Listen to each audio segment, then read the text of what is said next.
Welcome back, everybody, to another edition of Get Ready for Game Night, the YouTube series where I basically try to teach you how to play games the same way I would teach my friends if they were just sitting around the table.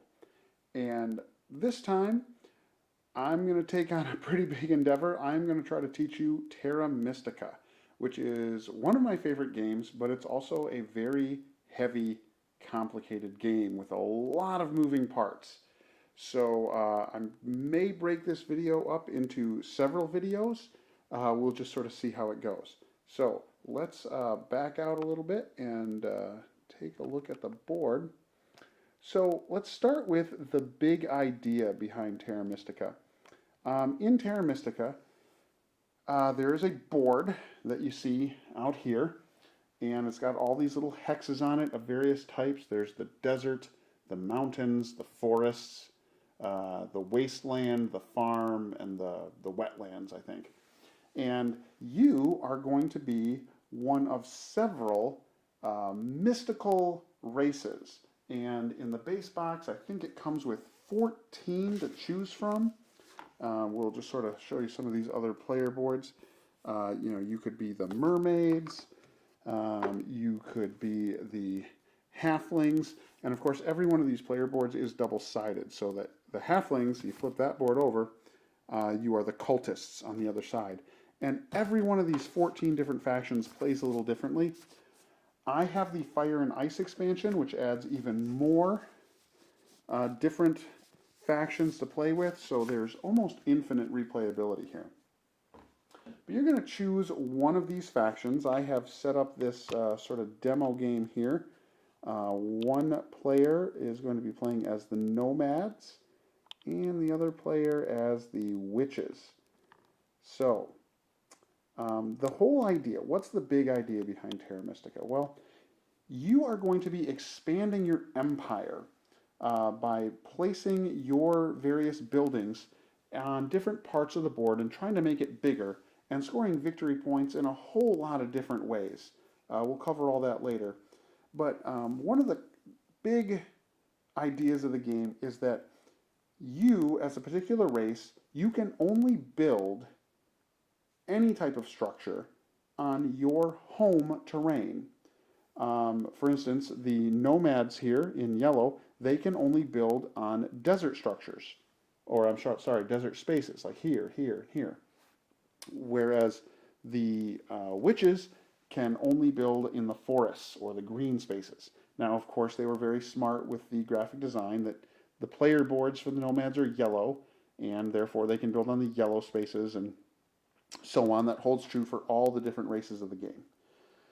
So you're going to be building on all these different areas, and the only way you can build on a hex that is not your color is first you have to terraform it. And the way you terraform is with a mechanism in the game called using a spade. Now we're going to zoom in on the Nomads player board here. And you can see those little shovels. I don't know if I can get this to go into focus. There we go. You can see these shovels right here. Those are called spades in the game. And anytime you have a spade in your possession, and I should point out there are no tokens for spades, you just sort of have a spade or you don't. Whenever you have a spade, you can use it to terraform land based on this wheel right here. So you'll notice there's these little spades in between each type of land. So, and every one of the races, your home terrain is always at the top. If we looked at this same player board for the witches, the forest would be at the top. Now, to change, say, the farmland to the desert requires one spade. See, there's one space on the wheel. To go from the, I think this is called the swamp, maybe? You have to go from swampland, then to farmland, then to desert. So it would actually require two spades to make this change. And going around the other way, it works the same way. To go from wasteland to desert is one. To go from mountain to wasteland to desert is two.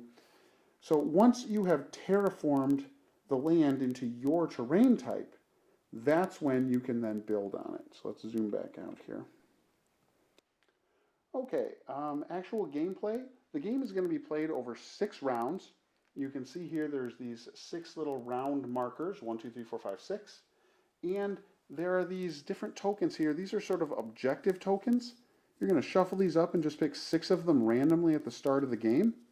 And these are sort of other ways to score points. We'll just sort of zoom in here.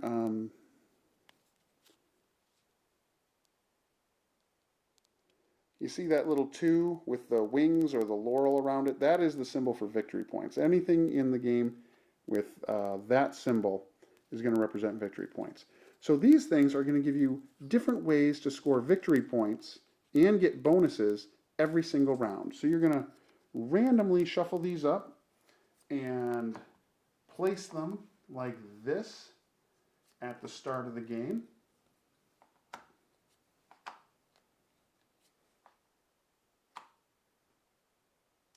And then whatever ones you don't use, you just sort of set aside. This little marker here is to indicate in the last round there will be no end of round bonus. Well, because it's the last round and that would just be silly. So these are sort of things that'll let you give you a little direction each round. Like for instance, in round 1, if I can zoom in here, yep. What this says is, for every dwelling, we'll cover these in just a second, for every dwelling that you place on the board this round, you'll get 2 victory points. Hooray! And then this has to do with a sort of an end of round bonus. We'll cover that in a little second. But every single round of the game has a different sort of mini objective and an end of round bonus based on how well you do on something called the cult track. But we'll cover that in a little bit. So, the way you're going to build your empire and gain all kinds of glory is by taking one of these 8 actions, and we will cover these in kind. On your turn, you're basically going to select one of these actions and just do it, and you're going to start to build a little engine of things you can do, and your empire is going to grow. And whoever has the most glorious mythical empire at the end of the game is going to win. There is some end game bonuses that you need to be aware of. And we will zoom in on the board again to take a look at these.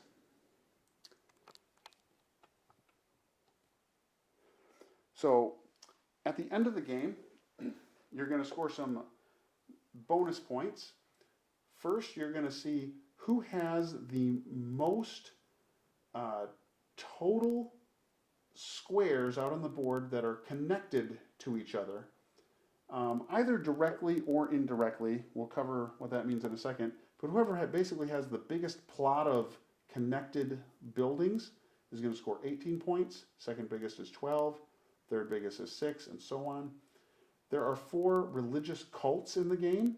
Whoever has the most influence in each of the cults will score 8 points, and then 4 for second, 2 for third, and then finally at the end of the game, every $3 that you have left over is traded in for 1 point. So that's something to keep in mind for endgame scoring as we move on. All right, now let's take a look at your player boards. I have 2 player boards out here, the Nomads and the Witches. The Nomads is completely set up. I did that on purpose. The Witches is not set up. Basically, you are going to collect all of the different wooden tokens and put them on your player board, covering up these spaces. Anywhere you see like a little rectangular outline or like a circular outline here, you cover it up with the appropriate piece. And all these pieces represent different buildings that you are going to be able to put out on the board. These smallest buildings here, these are called dwellings, and the more dwellings you have on the board, the more people you're going to get, because one of the resources that you have is what are called workers. And let's take a closer look here at a player board. You'll see these little white cubes. Those represent workers in the game.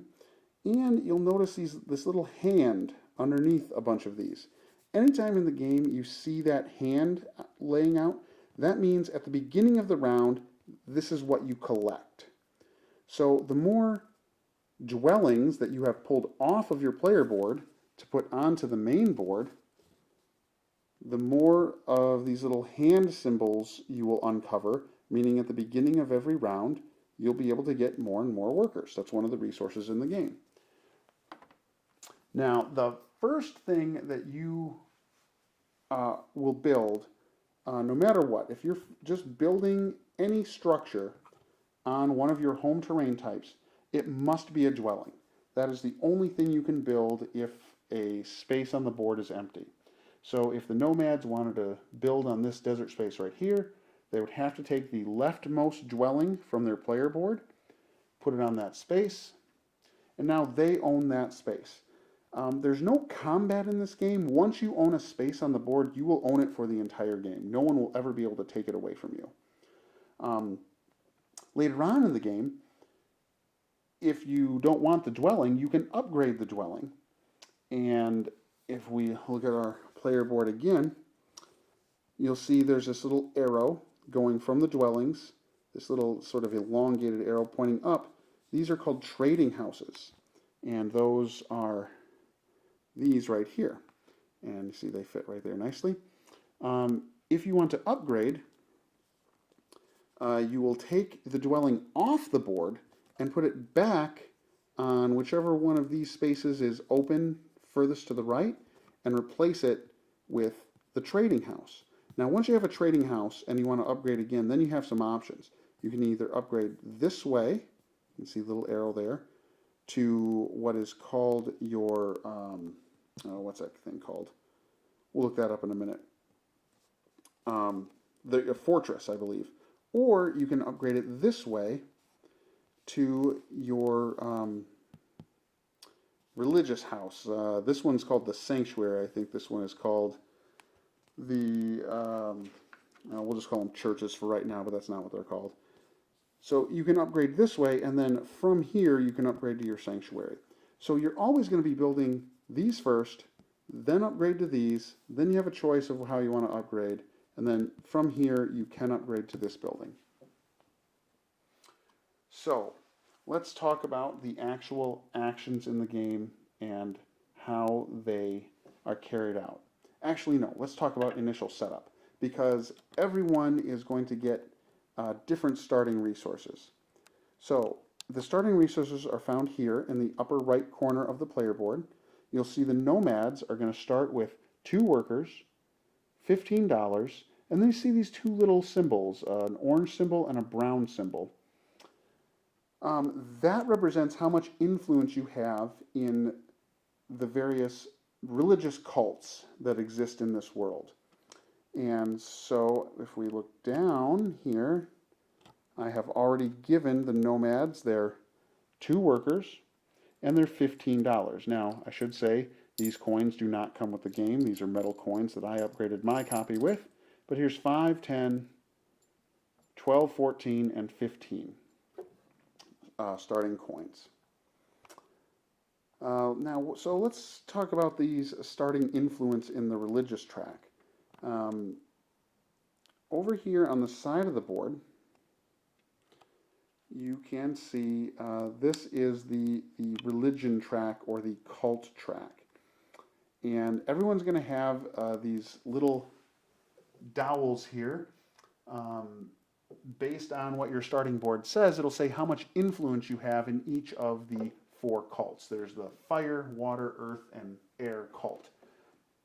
So the nomads had a fire symbol and an earth symbol, therefore they start at level 1 on fire, level 1 on earth, but they start 0 in the water and 0 in air. Conversely, if we want to take a look at our mermaids, you can see they start with 3 workers, unlike the 2 that the nomads had. They also get $15, and they start at level 2 in the air track, but 0 everywhere else. All right, so based on your character sheet, you'll collect your starting resources. You'll also have these little dowels here. This represents, there's those spades again. How many workers does it take for you to buy one spade at the beginning of the game? The nomads, it costs 3 workers for a spade. They will be able to upgrade this throughout the game. And there's also shipping in this game, a way to connect your buildings without them being directly adjacent to each other. Everyone, I think everyone, starts at 0 for shipping, but you are able to upgrade that throughout the game and get all the way up to 3 shipping. And what that basically means is, we'll go back to the board here. There's a good example right there for the nomads. You have this desert space and this desert space. They are not adjacent to each other. But if the nomad player had a shipping level of 2, then these 2 spaces would be considered adjacent to each other, because to get from here to here, you would have to go through 2 water spaces. So with a shipping level of 2, if he had a building here, he could build right here. Because, I don't think I said this already, whenever you build a new structure, you must build it in a space that is adjacent to a structure you already own. So, the stuff across the bottom of the board, these are magical actions that you're allowed to take. We will cover those when we go over the specific actions. The magical actions are a little bit complicated, but we'll get through it. So, let's talk about the different actions you can take in the game. So right at the top, you can say the top action is terraform and build.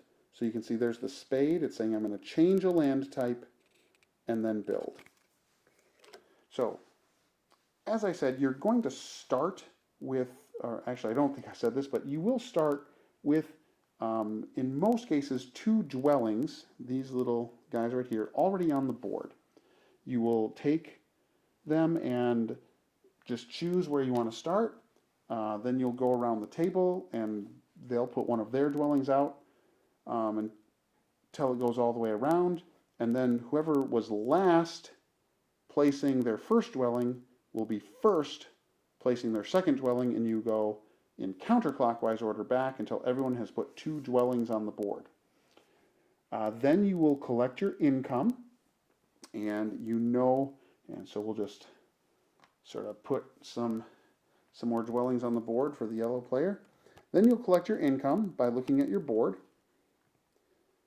and you'll see the only income that the yellow player is going to get right now in round 1 is he's going to get 3 more workers. So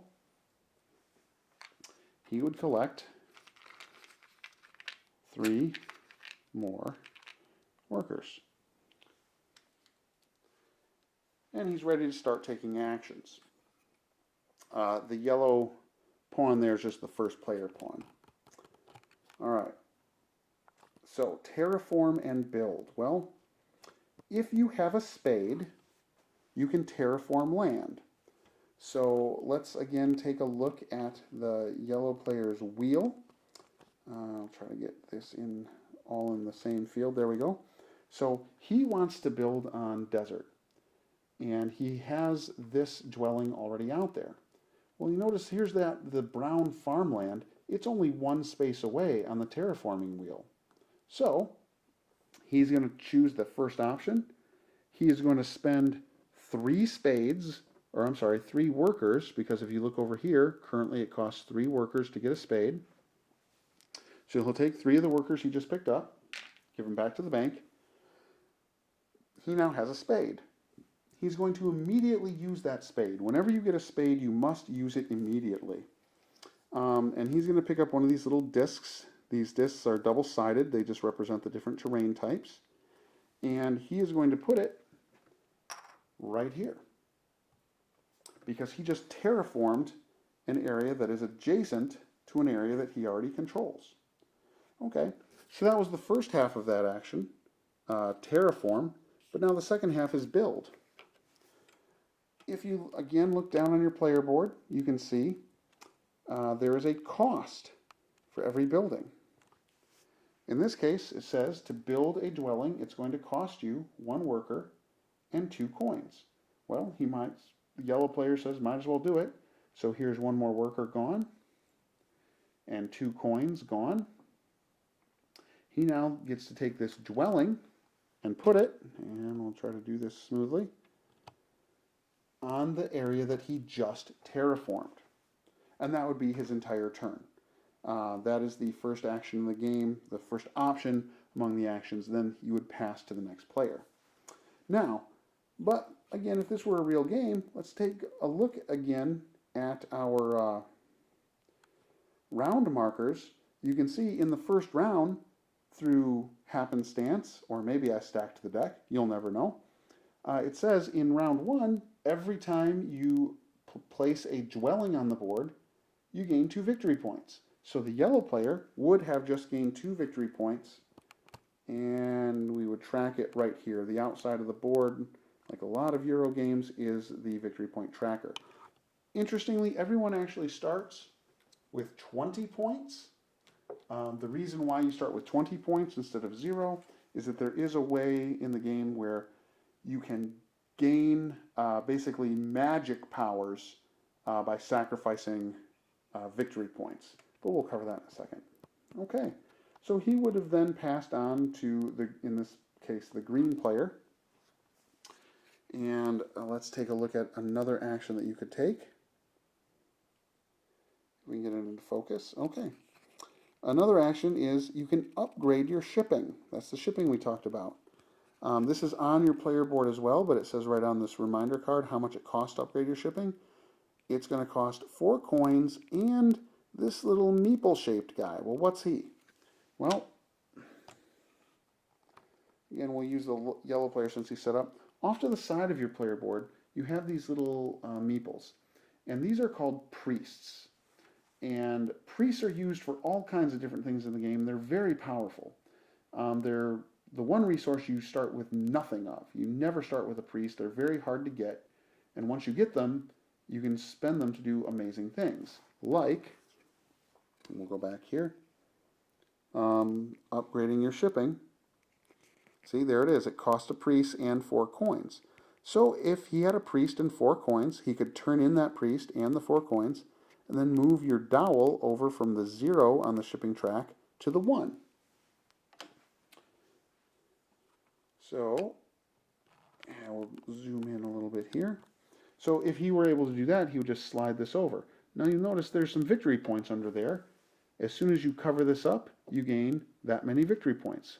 So just by upgrading your shipping, you could get 2 plus 3 plus 4 points by the end of the game. And then once you have the shipping, you're able to build and terraform using the spaces of the rivers like I described earlier. All right. Next action you could take. Come on. You could upgrade how much it costs to get a spade. Most people start with 3 workers to get 1 spade. You could upgrade it to 2. And again, you have to look at everyone's cost is going to be different. For the yellow player, 2 workers plus 5 coins plus a priest will let you upgrade. So now for the rest of the game, it only costs 2 workers to get a spade. Well, that's very expensive, but very worth it usually because, you see there's 6 points there. You get 6 points for upgrading. And being able to manipulate this wheel more easily can be very powerful later in the game. The next action is you could upgrade a building. That's what we talked about earlier, where you must start with a dwelling, and then you can upgrade to a trading house, and then from a trading house you could go straight to your stronghold, or you could go from a trading house to the church, and then the church to the sanctuary, or temple, I think these are called, yeah.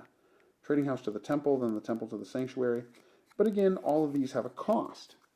And the cost is, of course, on your player board. So we'll look at the green player board, just to make it a little bit easier.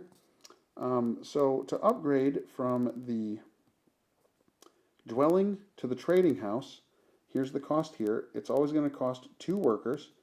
And then there's 2 different costs here, 3 or 6. What is that all about? Well, if you're just building it out in space and you're not next to any of your opponents, it's going to cost you the greater value of 6. But if you're building right next to an opponent, it'll cost you the lesser value of 3. And that's because thematically, these are trading houses. They're all about commerce and trading with your neighbors. So it's advantageous often to upgrade right next to one of your opponents because it's much cheaper to do so. So if you were to upgrade, like we covered earlier, you would take the dwelling off the board, put it back whatever space it came from, or you just travel this way until you get to the furthest open space and cover that back up, and put a trading house out there. Then once you have a trading house, you've opened up this space, and you have a different type of income you'll get at the beginning of the game. You'll get 2 coins every round. And also there's this little like purple pellet thing with an arrow over it. That means you're able to cycle magical power, and we'll cover magical power in a second. And upgrading from the trading house to the stronghold, 4 workers and 6 coins. If you want to go this way to the temple, 2 workers and 5 coins. Basically, once you get temples out on the board, now you're going to be getting priests every round, and we talked earlier about how powerful priests are. And if you want to go from the temple to the sanctuary, again, 4 workers and $6. But keep in mind, every one of these factions is different, and their costs to do all this stuff might be slightly different. All right. Another action you could do. If you have a priest, you can send him to the cult track or the religion track.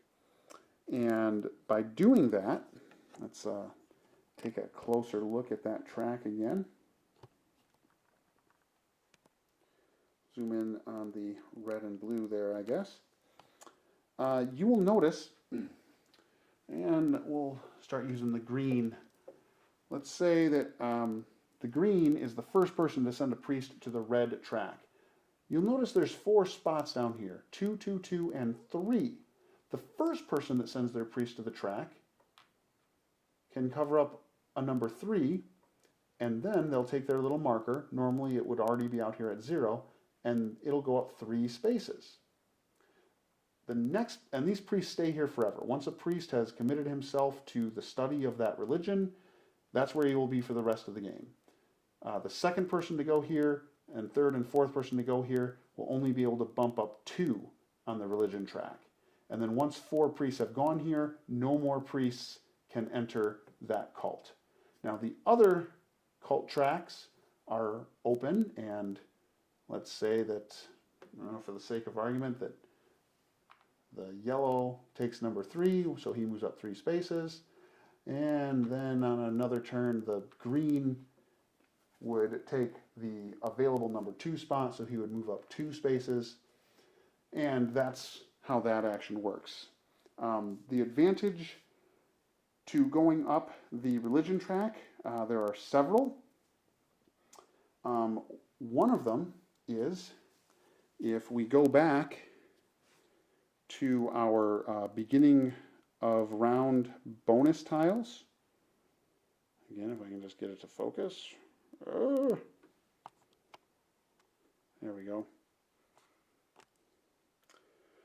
At the end of the round, see, here's the cult tracks again. At the end of this round, for every 4 spaces you are on the blue or water cult track, hey, guess what? At the beginning of the round, you're going to get a priest. So that's one advantage. Every single one of these round bonus cards has a way to get points during the round, and then a bonus you'll get related to how far you are on different cult tracks at the end of the round.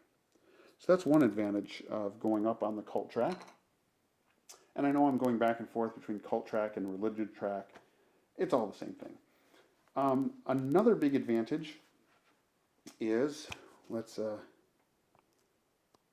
zoom in right there, you see there's that purple symbol again, that little power cycle symbol.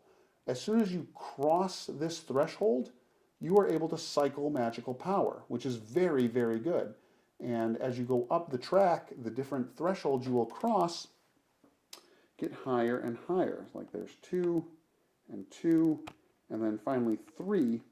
And then once you're at the very top of the cult track, only one person can be up here. So if green made their way up here, no other people could get into the top of that cult track. They're basically now the pope of that cult. And that is important for endgame scoring because you remember, as I said at the beginning of the game, there's bonuses for being the highest in each of the cult tracks at the end of the game. So it's another way to score points, basically, by being highly religious in the different cults and tracks of the game. All right, next action we could do. You could take a magical action. There are 6 magical actions available for everyone to use throughout the game. If you have the correct amount of magical pellets in your, what I call magic bowls, you can spend them to take one of these 6 actions. And once you take it, you cover it up, and no one else can take that action for the rest of the round. These get reset every round, but being the first to get at these actions is pretty powerful.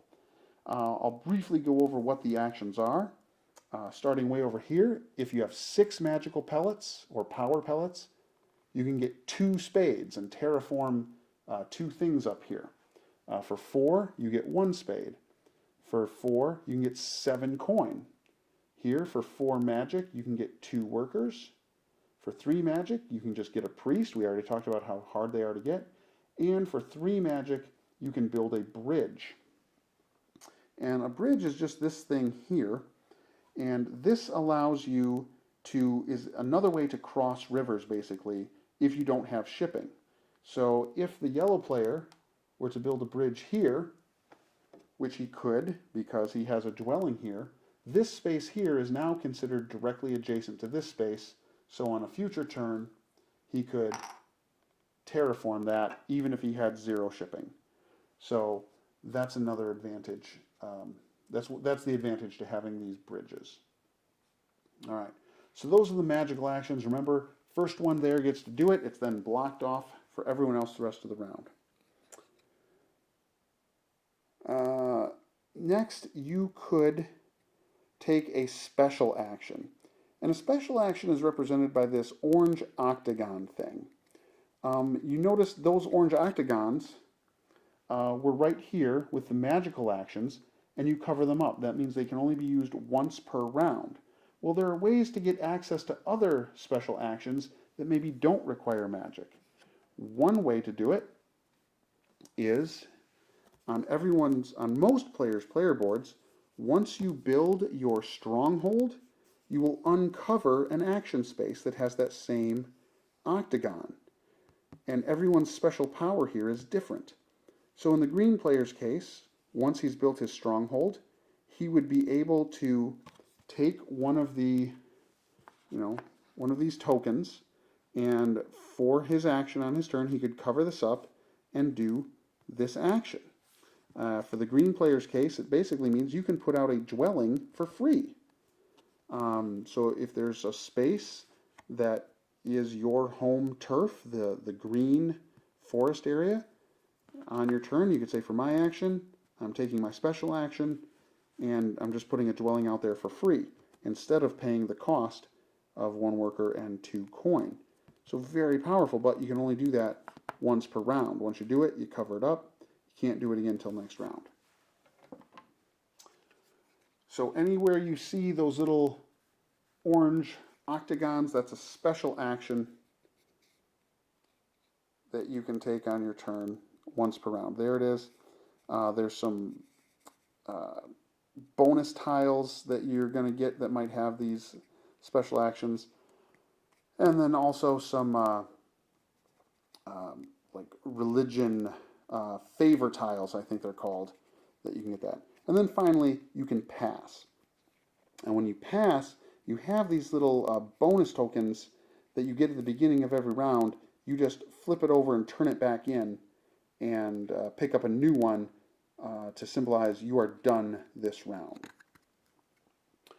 So those are the actions. I know it's a lot. There's a few more things that we've got to cover. And let's talk about those bonus tiles. I have them set up over here.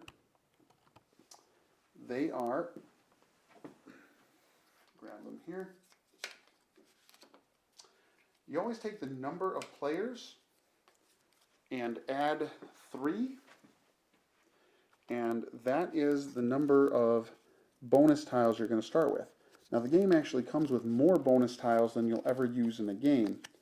So again, infinite variety. At the start of the game, the first player is going to pick one of these bonus tiles.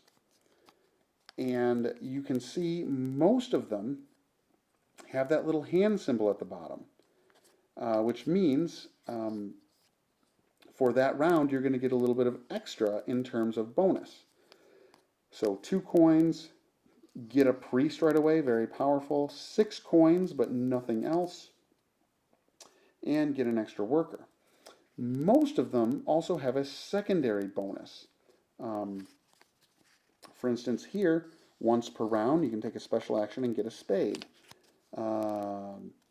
Here, for this round and this round only, your shipping value is +1.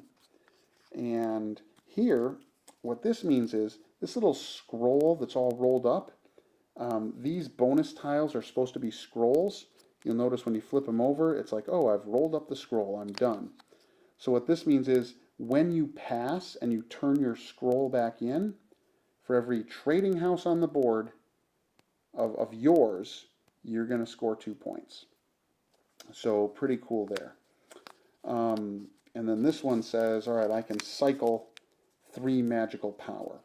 So you're going to pick one of these at the start of the game and have whatever bonus it is. And then whichever ones are not chosen, you're going to put $1 on them, making them a little bit juicier for the next round. Now, the way it works, I will set them out like this. So let's say that these 2 were chosen by the players, and then one player decides to pass.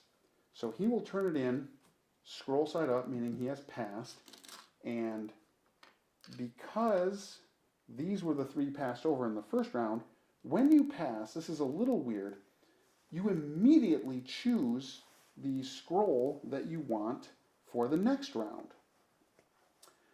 So he might say, well, I really want some extra shipping next round, so I'm going to take this one.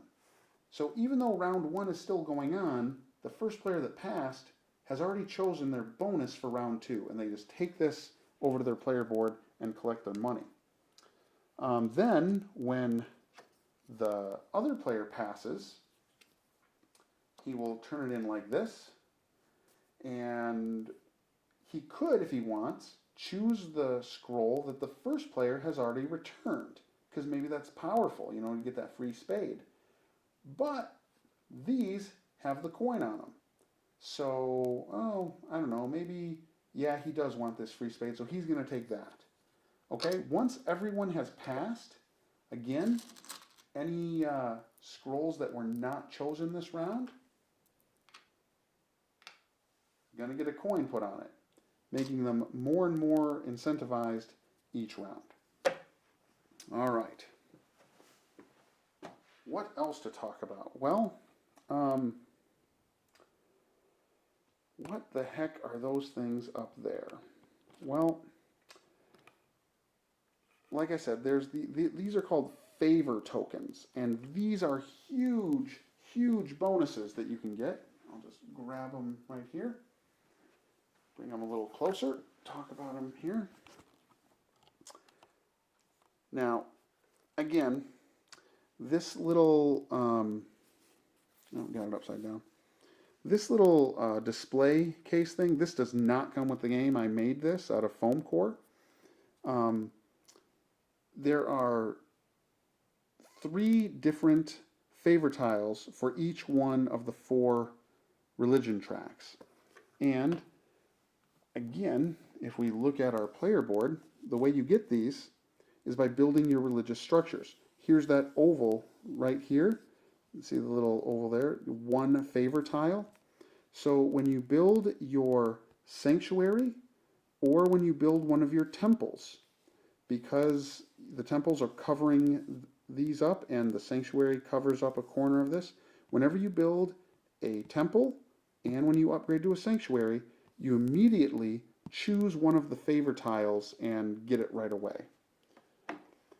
Now, they all have some level of advancement on a religious track. So this, you go up 1, go up 2, and go up 3 on that particular religion track. So, you might want to pick it based on where you are on the religion track. They also get usually an incredibly powerful one-time bonus. This, or not always one time, for the rest of the game, if you have this one at the beginning of the round, because there's that little hand, you're going to get $3 extra. Pretty cool. This one, for the rest of the game, anytime you upgrade to a trading house, you get 3 points. Amazing. Anytime you build a dwelling, 2 points. Pretty cool. This one, every time you pass, you count the number of trading houses you have on the board, and you're going to get points for that. Cycle magic and gets basically more income. Here's a free bonus action for the rest of the game. What this one means is you can go up 1 level on any one of the religion tracks. That's the little 4 colored circle there. This one means for the rest of the game you only need a total power of 6 in your buildings to found a town. Wait a minute, we haven't covered towns. Let's cover that right now, because that's what these tiles down here are. So what is a town? Whenever you there's a few sort of wonky rules, but if you have 4 structures built right next to each other, so let's say we've got, we're deep in the game and we've got a situation like this. So here's 4 structures that are directly adjacent to each other. And I say directly adjacent because let's say that he had a shipping value of 2 and he had this structure up here. So this is, with shipping, he can build that. But shipping makes you indirectly adjacent. These are not considered 5 structures directly adjacent. Now, if he had a bridge and it was like that, then yes, that would be considered directly adjacent. But if you have 4 structures, minimum of 4, that are directly adjacent to each other, and their total power value is 7 or greater, you immediately found a town or a city. So how do you determine power value? Well,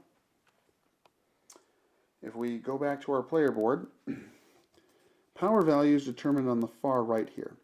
All dwellings, because this is where dwellings go, are worth 1. All trading houses and temples are worth 2. And your stronghold and your sanctuary is worth 3.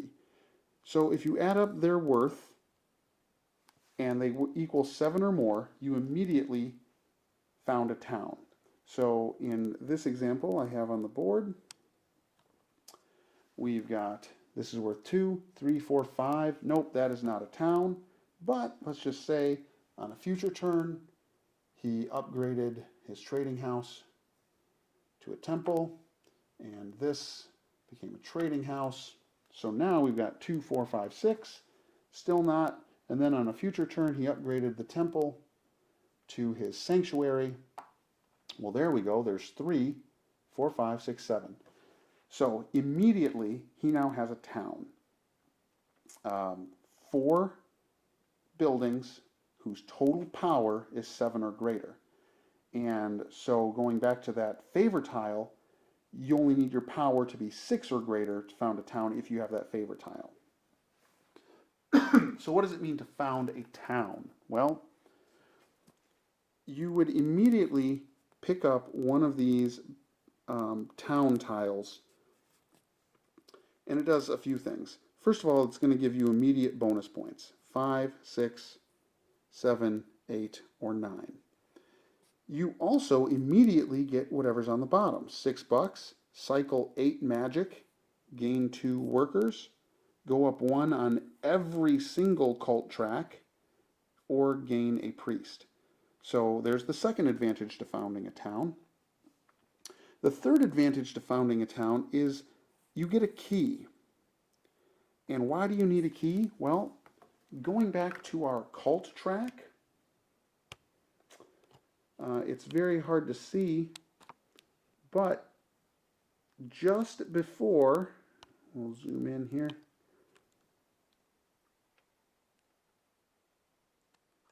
just underneath the top level of every single cult track, you see another key. Right there. You're not allowed to enter the top value of any cult track unless you have a town, and therefore a key. So that's what it means to found a town. You take one of these tiles and you just put it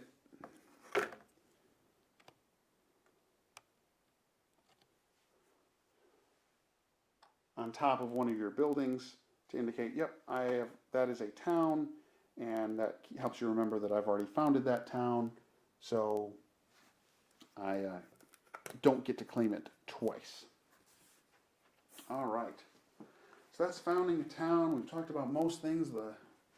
One of the big things we have not talked about yet, though, is magic and how to get those magical abilities that are all pretty darn cool. So for that, again, let's go back to our player board. You have these 3 sort of they're called bowls of power. I'm going to move this out of the way just so you can see it all right. There are 3 bowls of power, and these little discs, purple discs, represent your magical power in the game. These numbers here, there's a 5 there and a 7 there, tell you, and they're different for every player, how many power pellets, if you want to call them that, you start with in each one of the bowls. No one will ever start with power in bowl 3. Now, to spend magical power, to take some of those magical actions we talked about earlier, the only way you can spend magical power is if you have power discs in bowl number 3. So if you wanted to take the action, if you remember, getting a bridge cost 3 power, you would, if you have power in bowl 3, you could move 3 of them to bowl 1. You can see the arrows. Going from 3 back to bowl 1, spending 3 power, you could then take the magical action of, and I'll show it to you, it's right there. Spend 3 power, you now get to place a bridge. All right. So that's how you spend magical power. But how do you cycle these things through? Well, as you saw earlier, for instance, this player here, once they've built their stronghold, like this comes off the board, now at the beginning of every round you get to cycle power. And here's how you will cycle power. If there is, whenever you have the ability to cycle power, if there are any power pellets in bowl number 1, you must move them from bowl 1 to bowl 2. So if this player had, say, oh, I get to cycle 2 power, you'd have to go 1, 2. And that's cycling power. Only when bowl 1 is empty. Now when you cycle power, you can cycle it from bowl 2 to bowl 3. So let's say the game has gone on and you've been able to cycle a bunch of power here, and he wants to take a magical action that costs 4 power, so he's going to move 1, 2, 3, 4.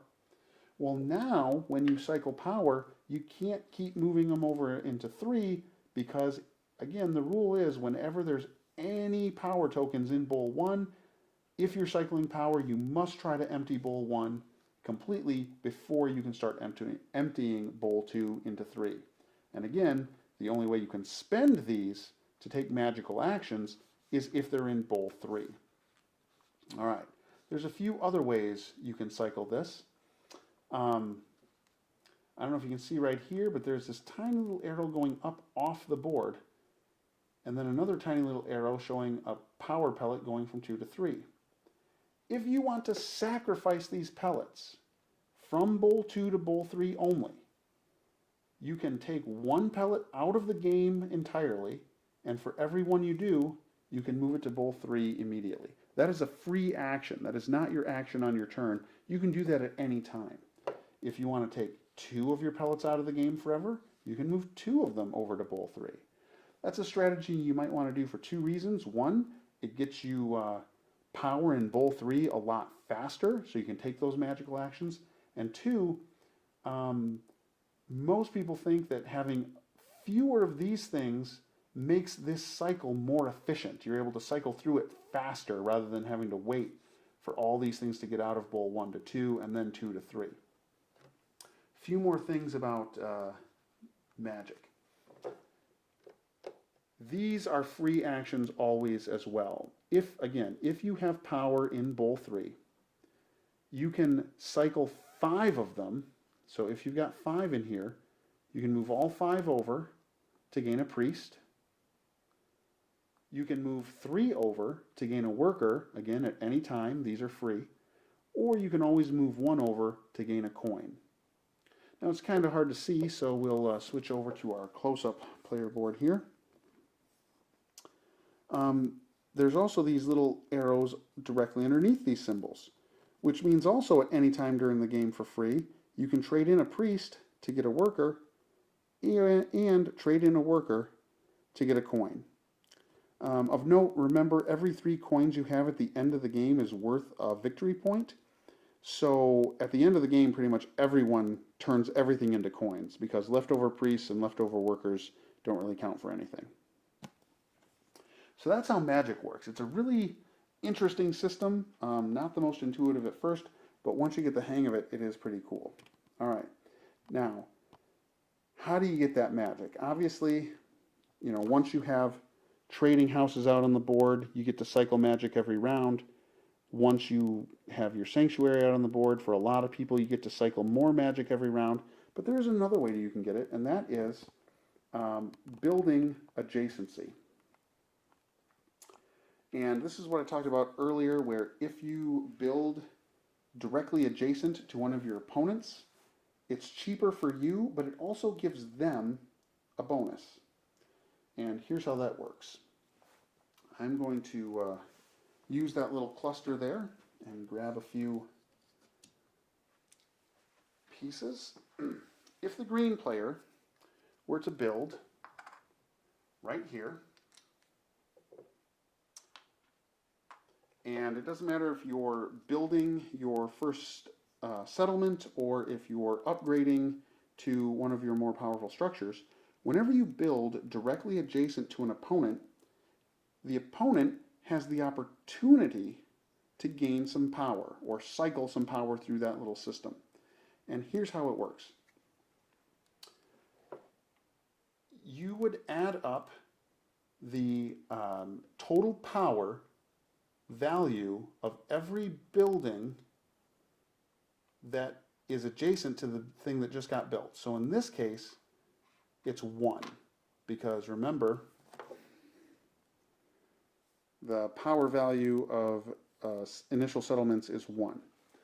So in this case, the green player built this, so the yellow player now goes, oh, okay, you built next to a total power of 1. That means I can cycle 1 power pellet. But to do that, I have to sacrifice some victory points. And the number of victory points is basically the number of power you gain minus 1. So in this case, it's actually a power for free, because 1 minus 1 would be 0. So the yellow player would get to cycle 1 power pellet. However, let's say the green player built right here. Well, now it's a little different story.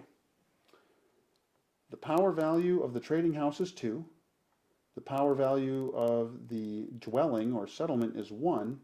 And the power value of the sanctuary is 3. So that's 6. That's very juicy. The yellow player now has the opportunity to cycle 6 power through the power bowls. And that'll probably get you at least a few power pellets into bowl 3 where you can use them. But if he wants to cycle those 6 power, it's going to cost him, again, power minus 1, 5 victory points. So he would move his victory point marker down 5 and then cycle the 6 power. Of note, it's all or nothing. You can't choose to, well, I only need 4 power, so I'll only sacrifice 3 victory points in this situation. Nope. You have to take it all and sacrifice everything, or you don't get to do it at all. That's pretty much the core of the game. You're going to go through all 6 rounds, again, scoring points in different ways for each round, getting bonuses at the end of each round based on your cult track. And whoever has the most points at the end of the game is going to be the winner. Keeping in mind to add those bonus points for having the most directly adjacent, actually the most structures in one cluster. When you're adding up for this bonus, shipping does count. So if you have a shipping level of 2 and you've got a structure that's 2 away across a river, they all count together. So the most number of hexes wins, gets the 18 bonus points, second most 12, third most 6. If there's a tie, let's say there's a tie for first place, what you do is you add the first and second place values together and then divide them in half. So in that case, that would be, 30? So each player would get 15 points, and then the next player down would only get the third place score. The Fire and Ice expansion added some 4 different endgame bonuses. So if you want to play with this one instead, you can. This one basically says whoever has the most structures along the edge of the board is going to be the winner. This one says you look at where your stronghold and your sanctuary are, and whoever's are the furthest apart gets the big bonus, and second place and so on. So, they just offer different endgame scoring tiles. The other really cool thing that the expansion added, it doesn't really come into play in a 2-player game, but in a 3 and 4-player game, it can really change things up, is this little turn order marker. So at the start of the game, let's just say there's 4 players playing these 4 factions. The first player that passes, let's say it's the red player, in addition to getting the first crack at those bonus tiles, you would slide this up here. So in the next round, you can see that rounds 1, 3, and 5 are over here, rounds 2, 4, and 6 are over here. The next round, the red player would go first, which is always true. And in the base game, whoever goes first, you just then go clockwise around the table for the rest of the round. But now, let's say the green player passes second, then the blue player passes third, and the yellow player passes fourth. Here's your new turn order for the next round. And then you just slide them back. Let's say now the blue player passes first, then the yellow player, then the green player, then the red. And you just slide them back and forth like that. It sort of makes it a little bit more balanced.